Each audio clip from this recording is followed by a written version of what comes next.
राधे राधे प्रभु जी, सबको राधे राधे। आप सबसे मैं कहना चाहता हूँ, जिस तरह हम आप लोग माताएं बहनें किसी भी देवी देवता का पूजन करते हैं, उनका हम स्नान करवाते हैं पाद्यम अर्घ्यम आचमन या दूध दही से।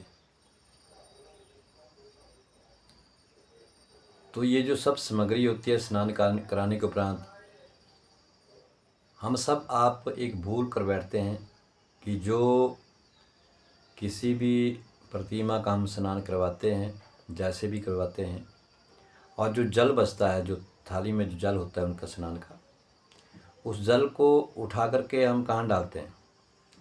वो ज़्यादातर माता बहनें तो यही करते हैं कि उस जल को उठाते हैं हम, वो देव देवताओं का जो स्नान का जल है, और तुलसी में डाल देते हैं।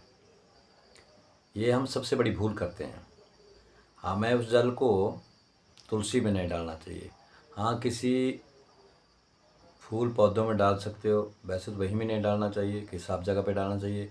क्योंकि जिस देवी देवता का हम स्नान करते हैं उसमें हम जल से भी, दूध से, दही से भी करवाते हैं। अगर वो पौधों में डाला जाए दूध दही, तो उसकी जड़ें जो है वो गल जाती हैं, सड़ जाती हैं। उसी तरह हमें भूल कर भी ये जो देवी देवताओं का जल होता है, जो इसका हम स्नान करवाते हैं, उस जल को हमने तुलसी में नहीं डालना है। इससे क्या होता है, एक तो तुलसी माता का अपमान होता है, क्योंकि हम दूसरे से नहाए हुए जल से माता के चरणों में उस जल को डालते हैं। और एक बात और है कि अगर तुलसी माता के पौधों में अगर हम दूध जल और दही मिला हुआ वो जल डालते हैं, तो उसके जो जड़ें हैं वो सूख जाती हैं। तो इससे वो अशुभ होता है, लक्ष्मी हमसे नाराज हो जाती है।